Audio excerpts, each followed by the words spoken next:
Shalom, berjumpa kembali dalam Suara Pengembalaan Gereja Isa Al-Masih Banyumanik. Saya yakin dan percaya kita semua dalam berkat dan naungannya Tuhan.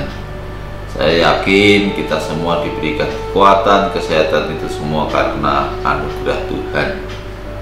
Bapak Ibu yang dikasihi Tuhan, pada saat ini kita akan belajar bersama-sama, yaitu hidup yang berfokus kepada Tuhan. Saya ambilkan di dalam Kolose pasal yang pertama ayat 16 bagian terakhir, yaitu bagian B. Di situ dikatakan segala sesuatu diciptakan oleh Dia dan untuk Dia. Bapak Ibu yang dikasihi Tuhan, untuk memahami akan tujuan hidup, akan arah kehidupan kita, maka segala sesuatunya itu harus dimulai dari Tuhan. Kenapa semuanya harus dimulai dari Tuhan? Karena Dia yang menciptakan kita, Dia yang memiliki rencana di dalam kehidupan kita.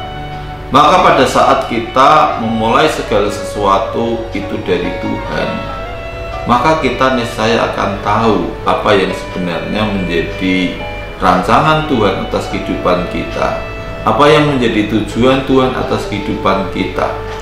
Oleh karena itu, pada saat kita memulai kehidupan dari diri kita sendiri atau dari tujuan hidup kita sendiri, maka kemungkinan besar kita bisa menyimpang dari apa yang menjadi ketetapan Tuhan. Karena segala sesuatu itu diciptakan oleh Tuhan dan kembali lagi kepada Tuhan lagi. Maka di dalam Roma pasal yang ke-11 ayat 36, bahwa segala sesuatu itu asalnya dari Dia dan segala kemuliaan itu juga dari Dia dan untuk Dia. Oleh karena itu Bapak Ibu yang dikasihi Tuhan, kalau kita ingin hidup dikenan oleh Tuhan, maka apa yang harus kita lakukan? Yang pertama, kita harus memahami apa yang menjadi rancangan Tuhan atas hidup kita. Pada saat kita memahami apa yang menjadi rancangan Tuhan atas kehidupan kita, maka itu merupakan sebuah modal untuk kita bisa berjalan dan menapaki hidup ini sesuai dengan kehendak Tuhan. Pada saat kita nggak tahu apa yang dirancangkan Tuhan atas kehidupan kita, apa yang menjadi tujuan Tuhan atas kehidupan kita, maka niscaya hidup kita juga akan keliru. Pada saat kita sudah punya modal bahwa kita tahu akan apa yang dirancangkan oleh Tuhan di dalam hidup kita, maka yang kedua yaitu kita harus hidup taat dan mengikuti apa yang menjadi ketetapan Tuhan, apa yang digariskan Tuhan di dalam hidup kita. Dan pada saat kita mengikuti jalan yang ditetapkan dan digariskan oleh Tuhan di dalam hidup kita, saya yakin kita pasti juga akan hidup sesuai dengan ketetapan Tuhan. Lalu yang terakhir yang harus kita lakukan apa? Yaitu hidup memuliakan nama Tuhan. Pada saat ketiga hal itu ada di dalam hidup kita, maka fokus hidup kita kepada Tuhan, maka niscaya kita pun juga akan mendapatkan dampak-dampak dari kehidupan itu semua.